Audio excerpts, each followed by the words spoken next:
Salam sehat selalu Parewa. Semoga Parewa semua sedang tidak fakir kuota untuk menikmati audiobook dari kami. Sebelum kita lanjut, silakan subscribe channel ini dan nyalakan loncengnya untuk mendapatkan notifikasi ketika video terbaru telah diupload. Tidak menunggu berlama-lama lagi, langsung saja kita simak audiobook ini.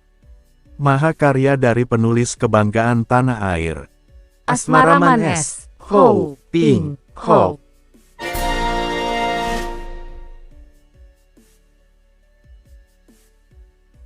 Suling Emas, bagian 28.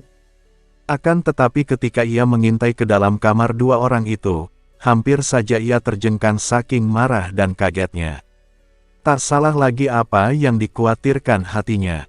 Ia melihat Lai Kuilan terbaring telentang di atas pembaringan dalam keadaan lemas tak dapat bergerak, mukanya yang pucat itu basah oleh air mata, terang bahwa gadis itu tertotok hiatu, jalan darah di bagian Tian Hu hiat dan mungkin juga jalan darah yang membuat gadis itu menjadi gagu.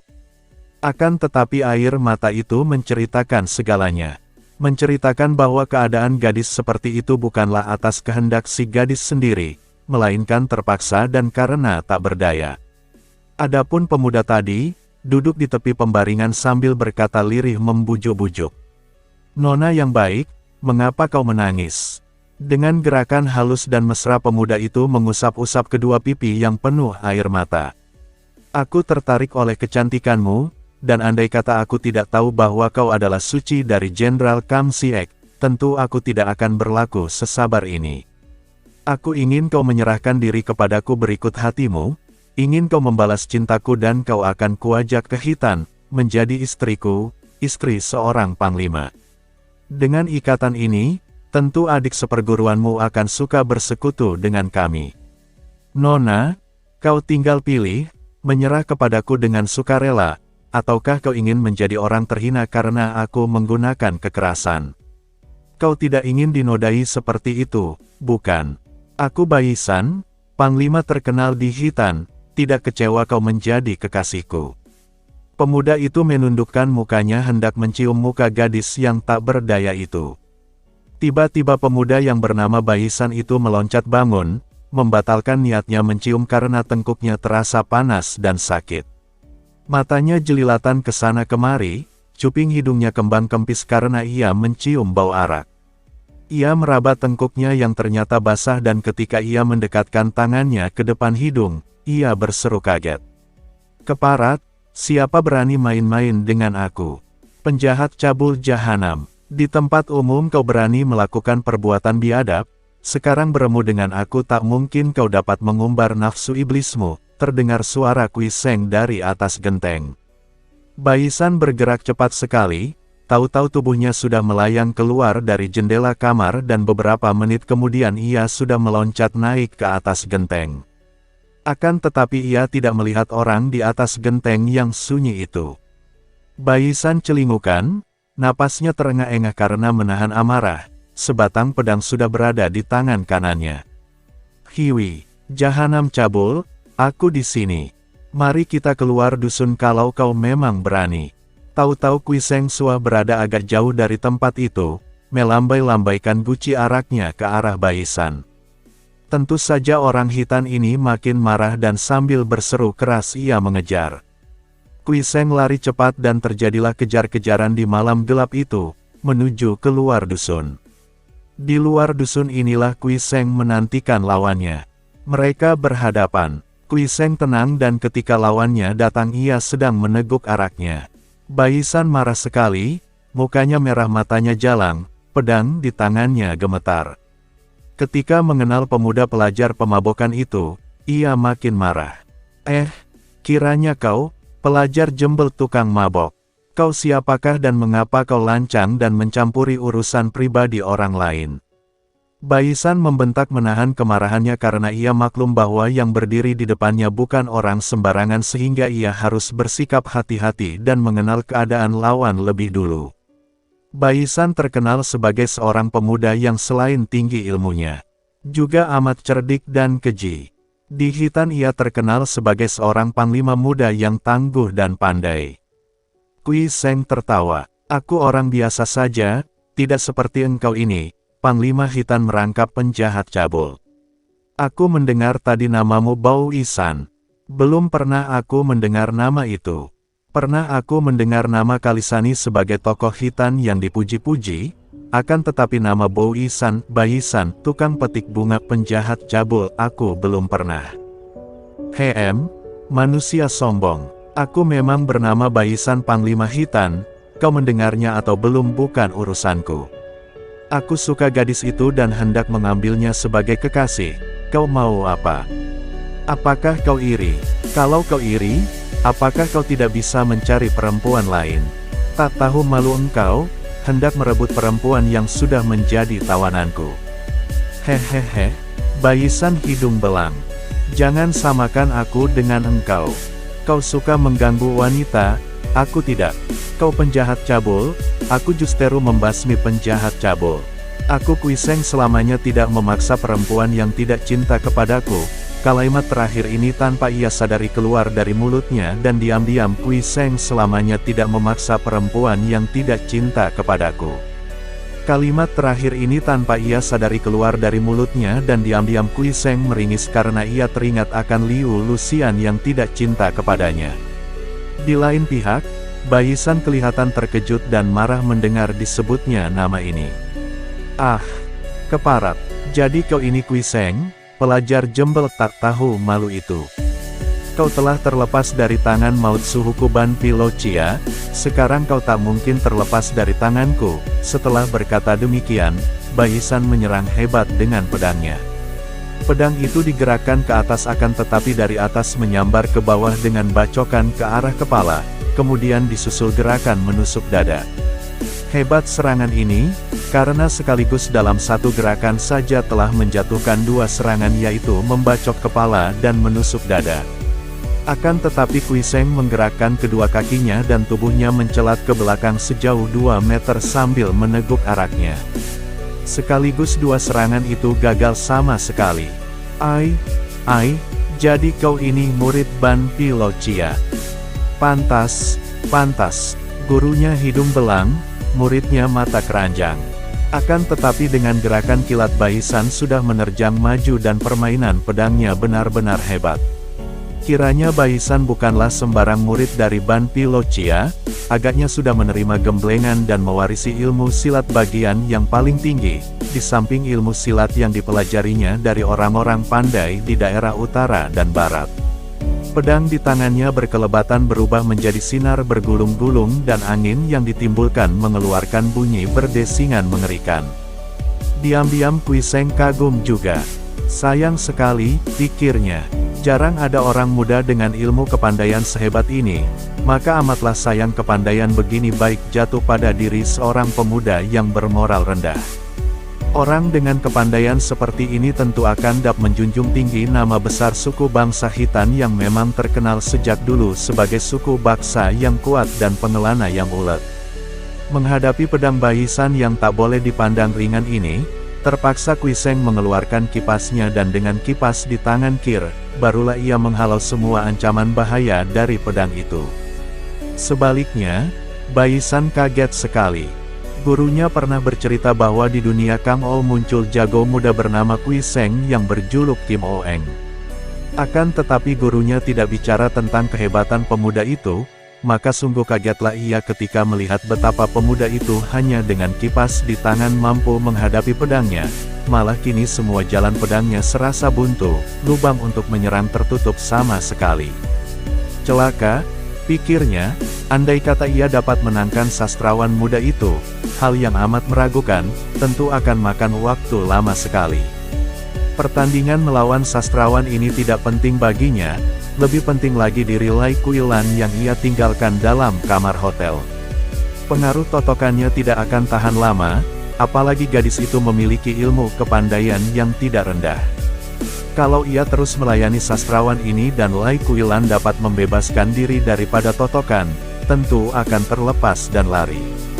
Kalau sudah lari kembali ke benteng, sukarlah untuk menangkapnya lah. Ia akan menderita rugi 2 kali, Pertama, kehilangan calon korban yang begitu menggiurkan. Kedua, rencananya menarik Jenderal Kam Si-ek sebagai sekutu Hitan akan gagal sama sekali. Berpikir demikian, pemuda Hitan yang cerdik ini lalu mengeluarkan seruan keras dan tinggi hampir merupakan suara lengking memekakan telinga. Kemudian pedangnya bergerak menusuk-nusuk seperti datangnya belasan batang anak panah. Kui Seng terkejut. Lengking tadi hampir mencapai tingkat yang dapat membahayakan lawan. Kalau pemuda Hitan ini tekun berlatih dan menerima bimbingan orang pandai, tentu akan berhasil memiliki ilmu pekik semacam Sai Chu Hokang Auman Singa, yang dapat melumpuhkan lawan hanya dengan pengerahan suara saja. Apalagi Lengking itu disusul serangan pedang sehebat itu. Benar-benar pemuda Hitan ini mengagumkan dan berbahaya. Kui Seng cepat memutar kipasnya dan karena ia khawatir kipasnya akan rusak menghadapi hujan tusukan itu, ia mengalah dan meloncat ke belakang. Akan tetapi kesempatan itu dipergunakan oleh Bai San untuk menggerakkan tangan kirinya. Benda-benda hitam menyambar dan Kui Seng mencium bau yang amat tidak enak ketika ia mengelak dan jarum-jarum hitam itu lewat di depan mukanya. Jarum-jarum beracun yang lebih jahat daripada jarum beracun milik Liu Lucian. Untuk menghilangkan bau tidak enak, ia meneguk araknya. Akan tetapi Bai San meloncat pergi sambil berkata, "Jembel busuk, tuanmu tidak ada waktu lagi untuk..." Hanya sampai di sini kata-kata Bai San karena tiba-tiba ia terguling roboh dan tubuhnya lemas. Kiranya secepat kilat Kui Seng tadi telah menyemburkan dari mulutnya dan menyusulkan sebuah totokan dengan ujung kipasnya. Gerakannya melompat seperti kilat menyambar dengan cepatnya sehingga tidak terduga-duga oleh Bai San yang lebih dulu sudah tersembur arak pada punggungnya. Robohlah tokoh Hitan itu, terguling telentang. Ia berusaha bangkit namun tak berhasil dan roboh lagi. Di lain saat Kui Seng sudah berdiri di dekatnya dan menudingkan gagang kipas pada dadanya. Kini suara Kui Seng keren berpengaruh. "Bai San, kau terhitung apa dengan Kalisani?" Bai San orangnya cerdik sekali. Kalau perlu ia sanggup bersikap pengecut untuk menyelamatkan diri. Seketika ia mengerti bahwa nyawanya tergantung pada jawabannya ini. Tanpa ragu-ragu ia berkata, "Dia kakak misanku. Tunggu saja kau akan pembalasannya karena kau berani menghinaku." Kui Seng tertawa bergelak dan melangkah mundur. "Ho ho haha, kau hendak menggunakan nama Kalisani untuk menakut-nakuti aku. Aha, lucu. Justeru karena engkau saudara misannya, justeru karena memandang mukanya, aku mengampuni jiwamu yang kotor, bukan sekali-kali karena aku takut kepadanya." Manusia rendah yang mencemarkan nama besar orang-orang gagah Hitan. Kui Seng meludah, mengenai muka Bai San, lalu pemuda ini meninggalkan Bai San, berlari cepat ke dusun. Ketika ia memasuki kamar lewat jendela, ia melihat Lai Kuilan masih telentang di atas pembaringan, air matanya bercucuran, akan tetapi kini gadis itu sudah dapat mulai bergerak-gerak lemah. Kui Seng cepat menggunakan ujung kipasnya menotok jalan darah dan terbebaslah Kuilan. Gadis ini meloncat bangun, mukanya membayangkan kemarahan besar. Ia bersikap seperti orang hendak bertempur, kedua tangannya yang kecil mengepal, matanya berapi-api memandang ke sana kemari, mencari-cari. "Mana dia? Mana jahanam terkutuk itu? Aku hendak mengadu nyawa dengan jahanam itu." "Tenanglah, Nona. Bai San sudah pergi kupancing dia keluar dusun dan dia sekarang terbaring di sana, tertotok gagang kipasku. Untung bahaya lewat sudah, Nona, dan kiranya tak baik menimbulkan gaduh di hotel ini sehingga memancing datang banyak orang dan akan timbul pertanyaan-pertanyaan yang amat tak baik bagi nama Nona." Tiba-tiba Lai Kuilan memandang Kui Seng dan menjatuhkan diri di depan pemuda itu sambil menangis. Kui Seng kebingungan dan menyentuh pundak gadis itu dengan halus. "Ah, apa-apaan ini Nona? Mari bangkit dan duduklah, kalau hendak bicara, lakukanlah dengan baik, jangan berlutut seperti ini." Lai Kuilan menahan isaknya, lalu bangkit dan duduk di atas kursi. Kui Seng tetap berdiri dan menenggak araknya yang tidak habis-habis itu. "Kui Tai Hiap, kau telah menolong jiwaku. Ah, kau tidak terancam bahaya maut, bagaimana bisa bilang aku menolong jiwamu?" Kui Tai Hiap bagaimana bisa bilang begitu? Bahaya yang mengancamku di tangan jahanam itu lebih hebat daripada maut. Gadis itu menangis lagi lalu cepat menghapus air matanya dengan sapu tangan. Sampai mati aku Lai Kuilan tidak dapat melupakan budi Tai Hiap. Tiba-tiba sepasang pipinya menjadi merah dan sinar matanya menatap wajah Kui Seng penuh rasa terima kasih. Melihat sinar mata itu, Kui Seng membuang muka dan menenggak araknya lagi. Lupakanlah saja, Nona, dan berterima kasih kepada Tuhan bahwa kejahatan selalu pasti akan hancur. Ah, di mana dia? Aku harus membunuhnya. Dia tertotok di luar dusun. Setelah berkata demikian, gadis itu cepat keluar dan berlari di dalam gelap. Kui Seng menggeleng-gelengkan kepalanya. Memang Baisan patut dibunuh, akan tetapi ia merasa tidak enak kepada Kalisani, tokoh hitan yang dikagumi semua orang dunia Kamo. Maka ia tidak menghendaki nona itu membunuh Baisan, dan diam-diam ia mengikuti Lai Kuilan dari jauh. Akan tetapi hatinya lega ketika ia melihat bahwa ketika Lai Kuilan tiba di luar dusun, Baisan sudah tak tampak lagi bayangannya. Kembali ia merasa kagum. Pemuda hitan itu benar-benar luar biasa, dapat membebaskan diri dari totokan sedemikian cepatnya. Ketika dengan hati kecewa Kuilan kembali ke kamar itu, ia tidak melihat Kui Seng, hanya melihat sehelai kertas bertulis di atas meja. Ia memungutnya dan membaca tulisan yang rapi dan bagus. Para pelayan telah melihat Nona datang bersama dia, tidak baik bagi Nona tinggal lebih lama di tempat ini, lebih baik kembali. Surat itu tak bertanda tangan, akan tetapi Kuilan maklum siapa orangnya yang menulisnya. Dengan helaan napas panjang, lalu meloncat keluar lagi dan berlari-lari menuju benteng sutenya. Gadis ini tidak tahu bahwa diam-diam dari jauh Kui Seng mengikutinya untuk menjaga kalau-kalau gadis ini bertemu lagi dengan Baisan. Setelah gadis itu memasuki benteng, barulah ia berjalan perlahan kembali ke hotelnya, memasuki kamar lalu tidur dengan nyenyak. Pada keesokan malamnya, Kui Seng berjalan perlahan mendaki Bukit Liong Kuisan. Baiknya malam hari itu angkasa tidak terhalang mendung sehingga bulan yang masih besar menyinar terang, menerangi jalan setapak yang amat sukar dilalui. Diam-diam pemuda ini kagum akan keadaan gunung yang tak dikenalnya ini, bergidik menyaksikan jurang-jurang yang amat dalam, dan ia merasa menyesal mengapa ia kemarin minta supaya Lucian datang ke tempat seperti ini. Kalau ia tahu gunung ini begini berbahaya, tentu ia memilih tempat lain.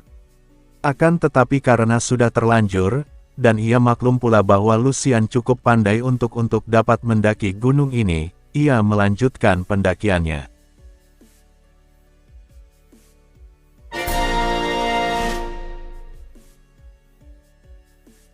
Suling Emas. Bersambung ke bagian 29. Terima kasih buat Parewa semua, yang telah menyisakan waktunya untuk menyimak audiobook ini. Jangan lupa di-subscribe ya, karena subscribe itu gratis. Wassalam. Dari aku, yang selalu setia, menunggumu datang kembali.